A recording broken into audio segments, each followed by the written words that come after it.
Shankar career చరమాంకానికి చేరుకుంటుందా లేదంటే కొత్తగా మొదలవుతుందా? ఒకప్పుడు ఇండియన్ సినిమా రికార్డ్స్ తో చెడు కూడా ఆడుకున్న ఈయనకిప్పుడు కాస్త టఫ్ టైం నడుస్తోంది. శంకర్ ఈజ్ బ్యాక్ అని చెప్పాలంటే ఖచ్చితంగా బ్లాక్ బస్టర్స్ కొట్టాల్సిందే. ఇలాంటి సమయంలో ఏడాది గ్యాప్ లో 3 సినిమాలతో రానున్నారు శంకర్. మరి వీటితో ఆయన దశ తిరుగుతుందా? రాజమౌళి కంటే ముందే సౌత్ ఇండస్ట్రీ పేరుని బాలీవుడ్లో మోగించిన దర్శకుడు శంకర్. భారీ బడ్జెట్ చిత్రాలకు ఆయన కేర్ ఆఫ్ అడ్రస్. దాంతోపాటు విజయాలు కూడా అలాగే వచ్చాయి. హిట్స్ వచ్చినప్పుడు ఏం చేసినా ఓకే, కానీ శంకర్ టైం ఇప్పుడు అస్సలు బాగోలేదు.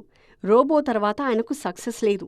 భారీ అంచనాల మధ్య వచ్చిన 2.0 సినిమాలు నష్టాల్నే తీసుకొచ్చాయి. 2.0 తర్వాత కొన్ని రోజులు బ్రేక్ తీసుకున్న శంకర్ ఒకేసారి 3 సినిమాలతో రాబోతున్నారిప్పుడు. ఒకవైపు కమల్ హాసన్ ఇండియన్ 2 తెరకెక్కిస్తూనే మరోవైపు చరణ్తో గేమ్ చేంజర్ చేస్తున్నారు. ఈ రెండింటి షూటింగ్ ఒకేసారి చేస్తున్నారు శంకర్. ఇప్పటికే విడుదలైన Indian 2 teaser up to the mark లేదనే టాక్ వచ్చింది. 2024 సమ్మర్ తర్వాత భారతీయుడు 2 రాబోతోంది. ఇండియన్ 2ని 2 భాగాలుగా చేయాలనుకుంటున్నారు శంకర్. ఈ లెక్కన 2024 సమ్మర్లో పార్ట్ 2 వస్తే 2025 సంక్రాంతికి ఇండియన్ పార్ట్ 3 ప్లాన్ చేస్తున్నారు. ఈలోపు 2024 సెప్టెంబర్లో గేమ్ చేంజర్ రానుంది. ఈ సినిమా షూటింగ్ కూడా చివరికొచ్చేసింది. త్వరలోనే ఫస్ట్ సింగిల్ విడుదల కానుంది. 2024 సమ్మర్ నుంచి 2025 సంక్రాంతి మధ్య అంటే 10 నెలల గ్యాప్లో 3 సినిమాలతో రాబోతున్నారు శంకర్. వీటితో ఆయన జాతకం తేలిపోబోతోంది.